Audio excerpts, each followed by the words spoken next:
명예를 유업으로 함께 받을 자로 알아 귀히 여기라. 이는 너희 기도가 막히지 아니하게 하려 함이라. 아멘. 이 시간은 남편에게 주신 교훈에 대해서 증거하며 은혜를 받고자 합니다. 다 같이 따라합시다. 남편에게 주신 교훈, 남편에게 주신 교훈. 지난 주간에는 아내에게 주신 교훈을 통해서 은혜 받았으니까 오늘 남편에 주신 교훈을 통해서 우리의 가정들이 믿음 안에 화평하고 은혜가 넘치는 아름다운 가정을 이뤄나가야 되겠습니다. 가정이라고 하는 건 내가 진정한 그리스도인인가 아닌가를 확인해 주는 그러한 기관입니다. 교회 안에서 예배 드릴 때는 다 훌륭한 신자들이고 거룩한 신자들이에요. 교회 안에서는 찬양을 하든 또 여러 가지 봉사를 하든 믿는 사람들끼리 봉사도 하고 기도하니까 조심도 하게 되고 다 겉으로 볼 때는 참 하나님을 다 찬양하는 거룩하고 복된 성도로 이렇게 보게 되어 있습니다. 그래서 가정에 돌아가면, 직장에 돌아가면 거기서는 자기 본바탕이 다 나오게 되어 있어요. 그리고 진정한 크리스찬인의 모습은 교회 생활 속에서가 아니라 우리의 가정 생활 속에서, 우리의 생활 속에서 진정한 믿음의 진가가 나타나게 됩니다. 내가는 과연 참된 크리스찬인가? 양심적으로 하나님 앞에 우리 자신을 비추어 보면서 교회에서는 예배 드릴 때는 거룩거룩 하는데 일주일 내내 우리의 가정생활과 일상생활이 참으로 예배 드리는 심정을 가지고 하나님 앞에나 모든 사람 앞에 구별된 거룩한 삶을 살고 있는가 한번 돌아보는 시간을 가져야 되겠습니다. 결혼 생활이라는 건 인생의 이중창과 같아요.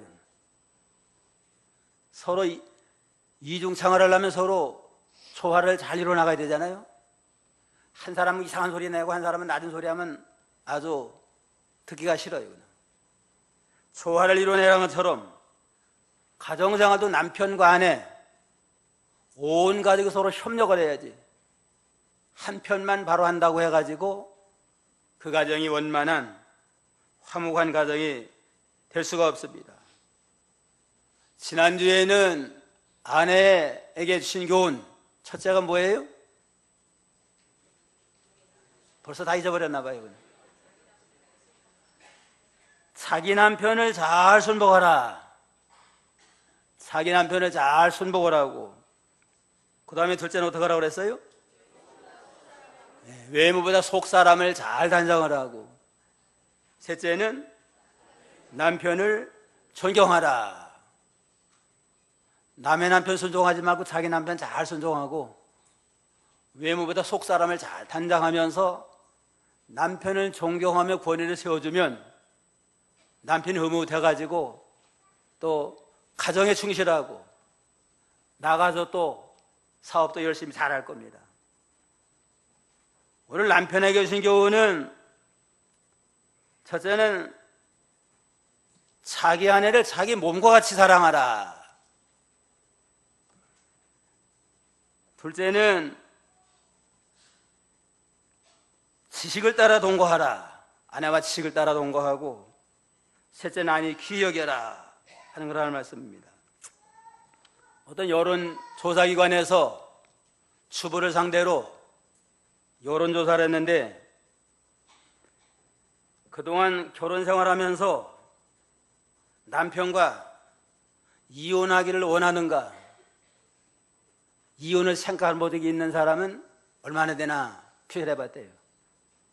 살면서 이혼했으면 좋겠다, 또 이혼을 좀 생각해 볼 만하다, 그런 생각을 한 사람은 몇 프로나 될까요?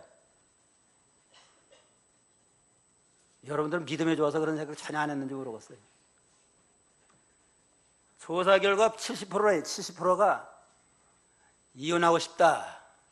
이혼을 한번 생각을 해볼 사람이 70%고, 또 한 가지는 현재 살고 있는 남편과 다시 태어나면 결혼하지 않겠다. 몇 프로나 될까요?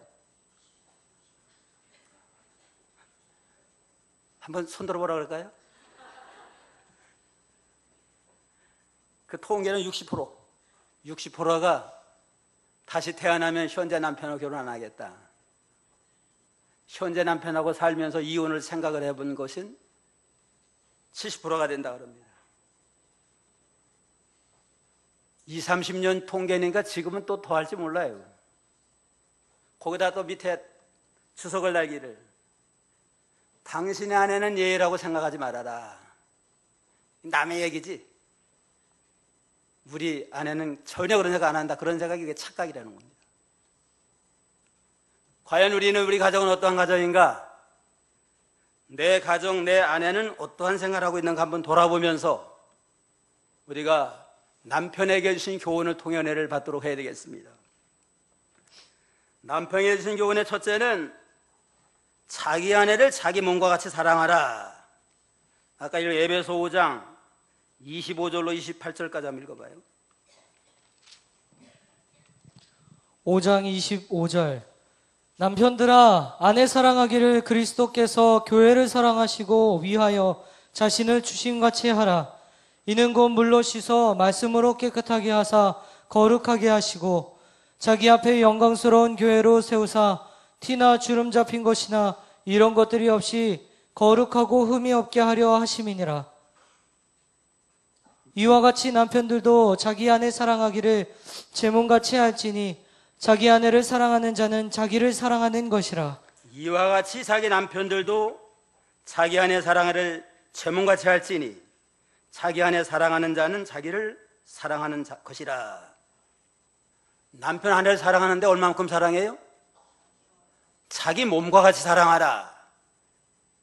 또 25절에 보면 남편들아 아내 사랑하기를 그리스도께서 교회를 사랑하시고 위하여 자신을 주님같이 하라. 남편이 아내 사랑할 때 자기 몸처럼 사랑하고 그리스도께서 우리 교회 성도를 사랑하는 만큼 사랑하라. 그리스도가 성도를 사랑하는 건 목숨 버리는 사랑입니다. 우리의 죄를 대신 담당해서 십자가에 죽으면서까지 우리 죄를 속해주시는 희생적인 사랑,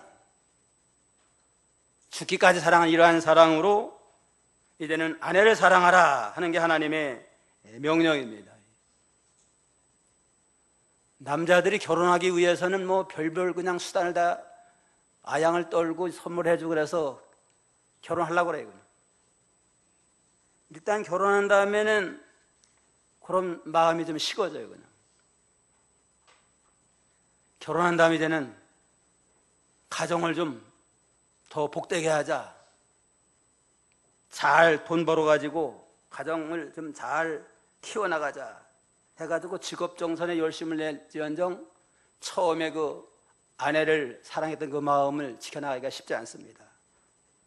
그래서 섹스피어는 결혼할 때는 춘삼월이고 결혼한 다음에는 동지섣달이다. 춘삼월에는 참 얼마나 그냥 봄바람 살살 불면서 얼마나 아내를 사랑하고 잘해주려고 하지만 결혼한다면 동지섣달 돼서 좀 아주 쌀쌀하고 그런 게 그 보통 가정들의 형편이다, 그렇게 말했습니다.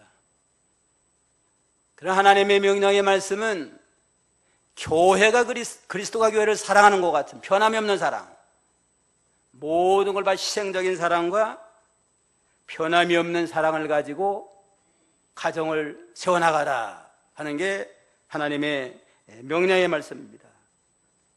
그리스도께서 교회를 사랑하는 것처럼 적극적이고 희생적이고 헌신적인 그러한 사랑을 해야 됩니다. 주님의 이 사랑 아카페 사랑이에요. 조건 없는 주기만 하는 그러한 절대적인 사랑입니다.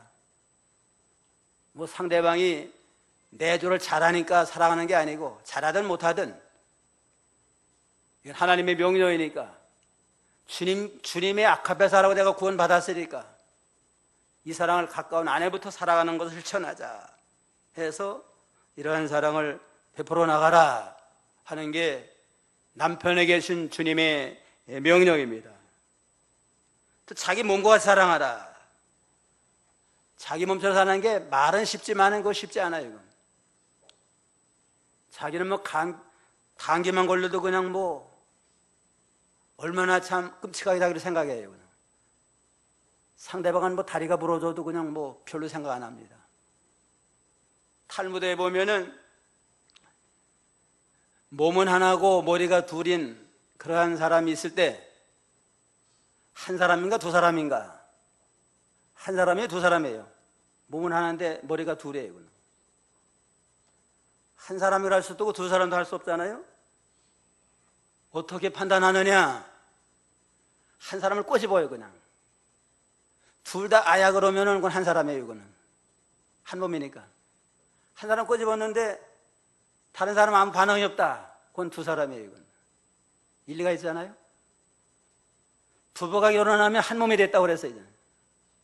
한 몸이 됐으니까 한 사람을 꼬집고 고통을 당할 때 상대방이 아픔을 느끼면 진정한 부부고, 한 사람을 꼬집고 고통당해도 그냥 한 사람은 별로 거기에 대해 감흥이 없으면 한 가정이지만 그건 둘이라고 볼 수 있잖아요.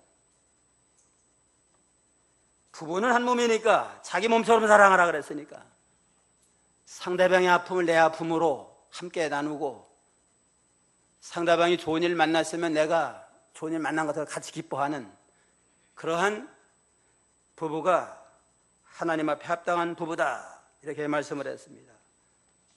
또 에베소 5장 29절에 보면 누구든지 언제든지 제 육체를 미워하지 않고 오직 양육하여 보호하기를 그리스도께서 교회를 보양과 같이 한다. 사랑하니까 양육하고 보호하라. 남편은 아내를 잘 양육하고 보호해서 생활면에 대해서 좀 신경 안 쓰도록 이렇게 잘 경제적인 면이나 모든 면에 그 아내를 사랑으로 잘 돌보는 그런 역할을 하라고 그랬습니다. 아담의 타락 후에 남자는 땀 흘려 일해서 먹고 살도록 섭리했습니다. 남편은 가정을 위해서 나가서 땀 흘려 직장에 생활하든 사업을 하든 열심히 일해가지고 아내가 가정생활하는데 부족함이 없도록 잘 참 가정을 지켜나갈 책임이 있습니다. 일하기 싫거든 어떻게 하라고 그랬어요? 먹지도 말아라. 일하기 싫으면 먹지도 말아라. 일하기 싫으면 결혼도 하지 말아야 돼요. 그 다음에 여자 데려다 놓고서는 일 안 나가서는 고통만 주면은 그건 제 책임 못하는 거 아니에요? 남편들아, 오직 양육하며 보호하기를 그리스도께서 교회를 보양함과 같이 하라. 가정에 대한 모든 경제적인 모든 책임을 지어서 부정이 없도록 함으로 진정한 아내를 사랑하라 하는 게 남편에게 주신 하나님의 명령의 말씀입니다. 그러니까 사랑한다는 말도 좀 표현해줘야 돼요. 외국 사람, 미국 사람 같은 사람 I love you 뭐 하루에 몇 번씩 한대요. 사랑한다고. 우리나라 사람들은 그런 면에 좀 서툴고 인색을 해요. 어떤 집사님이 우리 남편이 나를 사랑하는 것 같은데 표현 안 해가지고 모르겠대요. 남편 속에 들어갔다 나올 수도 없고. 그러길래 같이 있길래 내가 얘기했어. 집사님 좀 사랑한다고 좀 해주라고. 그랬더니만 침묵은 사랑입니다. 그래. 우리 세대에서는 그 잘 그 표현 못하는 것 같아요. 침묵하면 사랑한 줄 알아야 돼요. 그러나 그래도 표현해야만 알아먹어요. 그러니까 좀 사랑한다고 하고 또 식사한 다음에는 참 수고했다, 맛있게 잘 먹었다도 좀 해주고, 우리 가정이 이만큼 된 건 당신 덕이야. 내가 당신과 결혼한 걸 참 복으로 한다. 이러면 힘이 나가지고 좀 잘해줄 거 아니에요? 어떤 거나 신방 갔더니만 큰아이가 고등학생이니까 여저까지 그냥 잘 먹었다 소리 한마디도 못 들어봤대요. 그냥 잘 먹었다 그래야 그나마 얻어먹지, 맨날 뭐 짜다 또 뭐 맵다 해가지고 타박하면 이제 그것도 못 얻어먹어요. 이제는 이거 어쨌든 수고했다고 그러고 격려해주고 사랑한다 이러면서 사랑을 표현하는 거, 마음이 있지만 사랑을 표현하는 게 필요합니다. 첫째 교훈은 뭐라고 그랬어요? 자기 아내를 자기 몸과 같이 사랑하라. 남의 아내 사랑하지 말고, 남의 아내 눈길 주지 말고 자기 아내만 진정으로 사랑을 하라. 둘째 교훈은 지식을 따라 동거하라 그랬습니다. 아까 이 에베소 베드로 3장 7절 다시 한번 읽어봐야죠.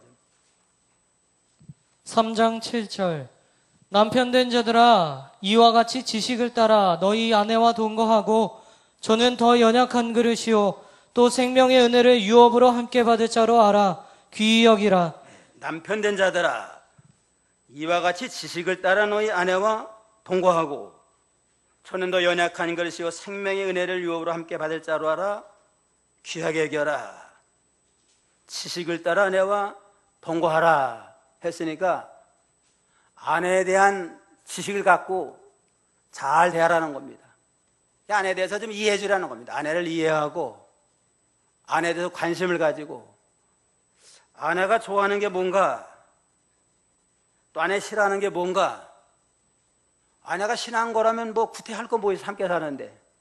싫어하는 거 좀 하지 아니하고 좋아하는 건 좀 어디가서 좀 수고해서 해주려고 하고 그러면 좀 힘이 날 거 아니에요? 이 아내에 대한 관심과 아내를 잘 이해하면서 아내로 하금 마음이 편안한 가운데 기쁘고 즐거운 가운데 하나님도 섬기고 가정도 세워나가도록 아내를 지식을 따라 연구하라 그렇게 말했습니다. 필립 성경에 보면 아내를 이해하도록 노력을 하라 그랬습니다. 지식을 따라 동거하라는 건 아내를 이해하도록 노력을 해서 아내가 얼마나 수고 많이 하나. 요즘은 이 자녀 교육이 상당히 참 아주 신경 많이 쓰는 것 같아요. 이거. 아이들 많지 않으니까 아이들 좀 가르치고 양육하고 신경 많이 쓰고 스트레스 많이 받는 거 남편이 좀 알아주고 이해해주고 또 심 닿는 데까지 도와주는 거 그거 필요한 겁니다.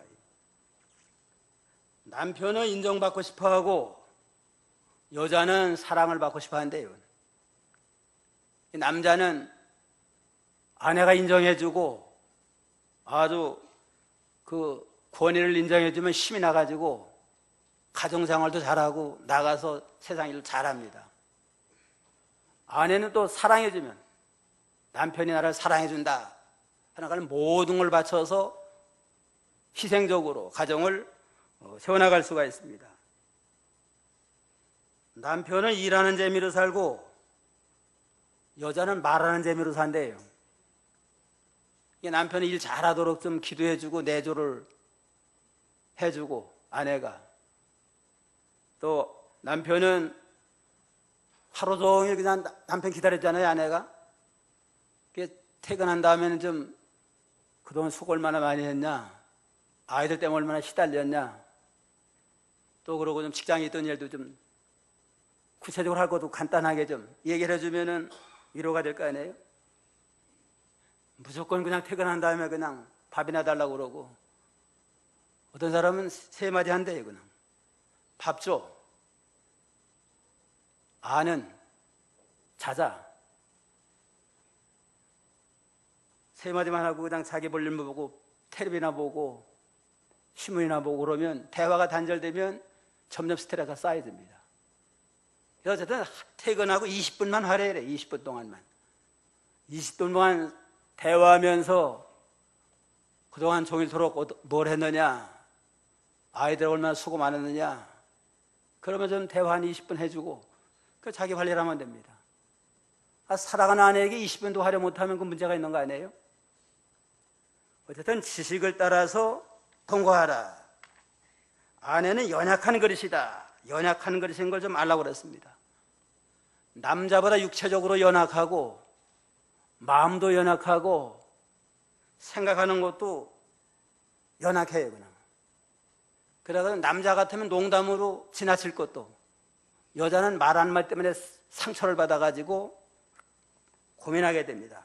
말해도 내 입장에서 말하지 말고 상대방 입장에서 좀 배려해가지고 말도 하고 모든 행동도 그렇게 가려서 할 필요가 있습니다. 그 다음에 그래서 서로 이해해 주려고, 지식을 따르는 서로 이해하고 서로 관용, 너그러운 마음을 가지고 용납을 해야 됩니다. 에덴 동산의 아담과 하와는 서로 벌거벗고 살았잖아요.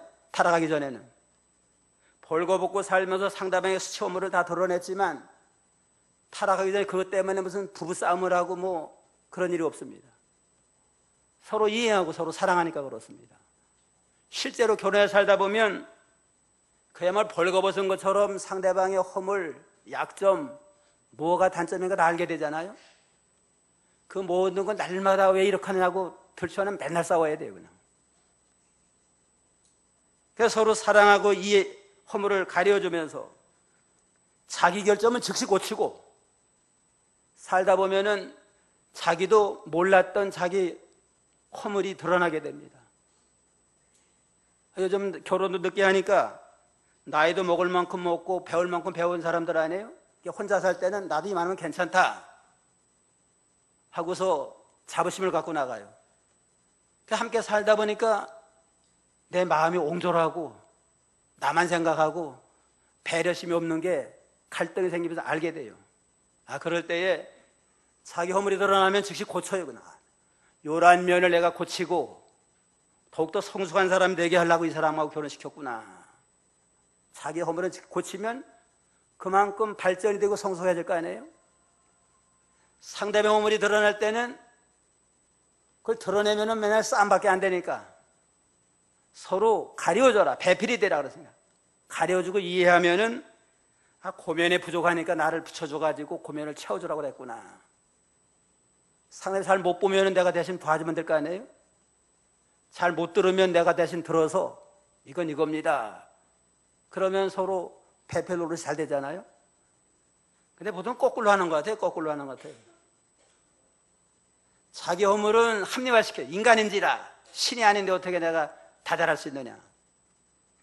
상대방의 허물은 그냥 뭐 조그만 것까지도 왜 이렇게 하느냐고 또 허물하고 비판하고, 이게 쌈밖에 할 게 없어요. 거꾸로 해야 돼. 거꾸로. 남의 눈 속에 있는 티를 빼라고 하기 전에 내 눈 속에는 뭐가 있어요? 들보. 들보가 있는 걸 보고 내가부터 얘기하고 내가부터 바로 서야지, 상대방의 작은 허물 가지고 그걸 비판하기보다 내 속에는 더 큰 들보가 있다, 이거 찾아 얘기하고 나가면 나 뭐 비판할 여지가 없어요. 그냥.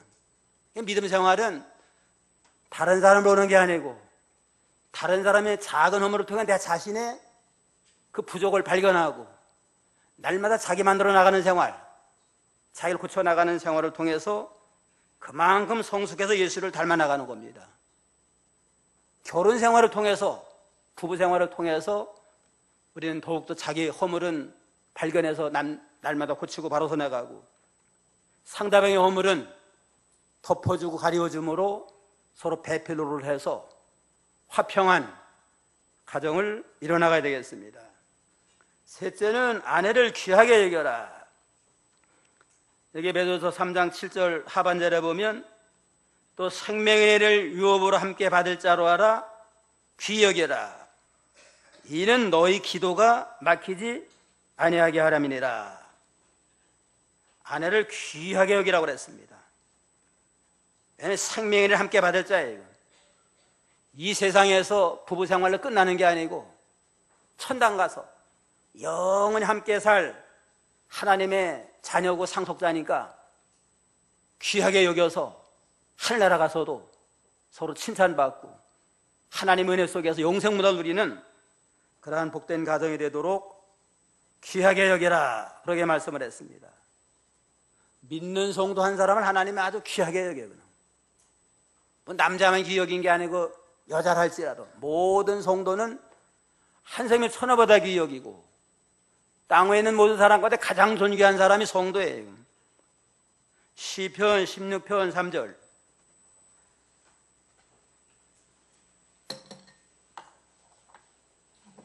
(16편 3절) 땅에 있는 성도는 존귀한 자니 나의 모든 즐거움이 저희에게 있도다.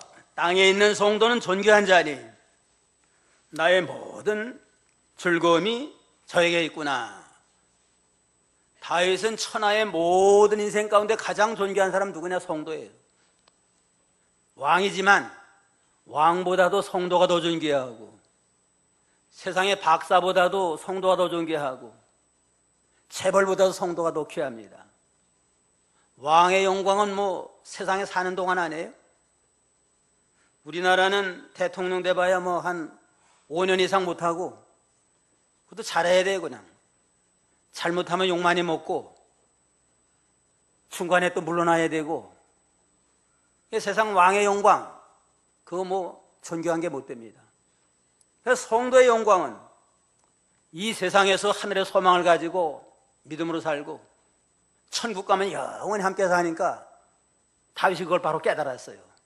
내가 비록 왕이지만 왕의 영광보다 성도의 영광은 존귀하니까 나의 즐거움은 저에게 있도다.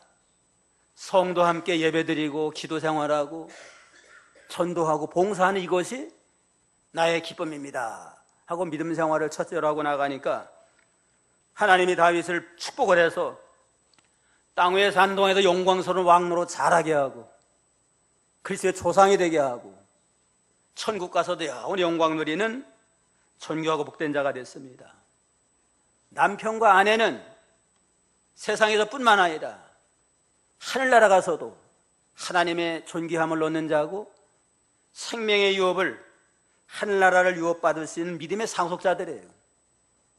그러니까 그냥 세상에 사는 동안 여자로 약하다고 무시하고 학대하고 하는 건 하나님의 배가만 책망을 받습니다. 로마서 8장 15절로 17절 보세요. 로마서 8장 15절로 17절. 8장 15절 너희는 다시 무서워하는 종의 영을 받지 아니하였고 양자의 영을 받았으므로 아바 아버지라 부르짖느니라.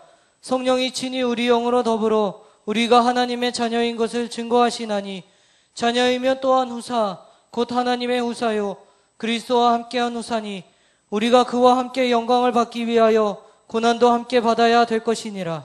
자녀면 하나님의 후사다. 하늘나라 상속자 아니에요?